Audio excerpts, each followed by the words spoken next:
Il y a quelques semaines, j'ai pris la décision la plus importante de toute ma vie, quitter mon travail.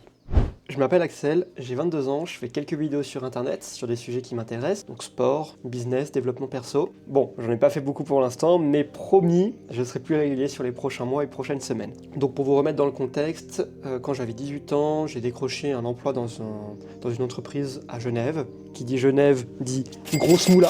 Non, plus sérieusement, ça faisait plus de 4 ans que je travaillais dans cette boîte. Financièrement, je gagnais bien ma vie, j'avais pas à me plaindre, étant donné le peu de charges que j'avais, je vis chez mes parents, et on peut se demander pourquoi avoir pris cette décision. J'ai pris cette décision parce qu'au fond, il y avait un problème. Je ne me sentais pas libre. Pas libre de mon temps, pas libre de mes décisions, pas le temps de construire ce que je voulais vraiment construire, et en fait, je me disais, tout ce que je fais, tout ce que j'apporte, tout le travail que je donne, il sert à construire quelque chose pour quelqu'un d'autre. Le jour où je quitte mon emploi, qu'est-ce que je laisserai ?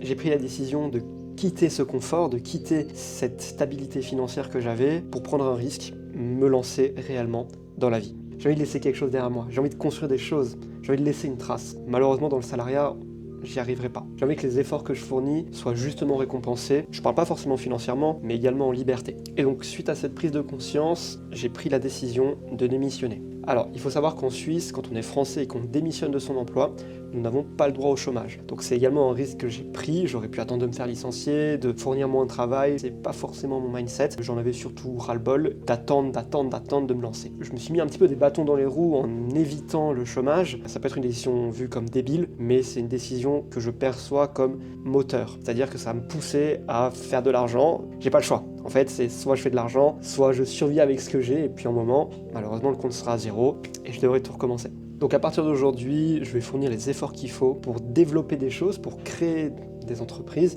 qui me permettront justement d'acquérir la liberté que je cherche tant. On va sûrement me traiter de fou en me disant « Ouais, mais t'as vu ton salaire que t'avais ? Ouais, mais t'as vu la sécurité que t'avais ?» Ouais, mais c'est justement ça le problème. C'est la sécurité que j'avais qui ne me permettait pas d'aller au bout. Le problème, c'est que quand je rentrais de mon travail, 9h-18h, je devais faire du sport, je devais me concentrer sur mes business, je devais me concentrer sur l'immobilier. J'avais plein de choses à faire et j'avais pas le temps. J'ai plusieurs projets en tête que j'ai commencé à lancer et je ne m'arrêterai pas tant que je n'aurai pas réussi. Là, vous pouvez m'identifier à un cheval. J'ai des œillères, le chemin il est tracé, et juste aller devant et ne pas dévier. Donc maintenant, je sais ce qu'il me reste à faire. En tout cas, une chose est sûre, je préfère échouer 99 fois et réussir la 100e que de rester dans ce confort du salariat qui me permet de créer absolument rien. En tout cas, je vais être plus actif sur les prochaines semaines pour poster des vidéos. Il y a des choses qui vont arriver qui vont peut-être vous plaire. Je vous dis bienvenue dans l'aventure.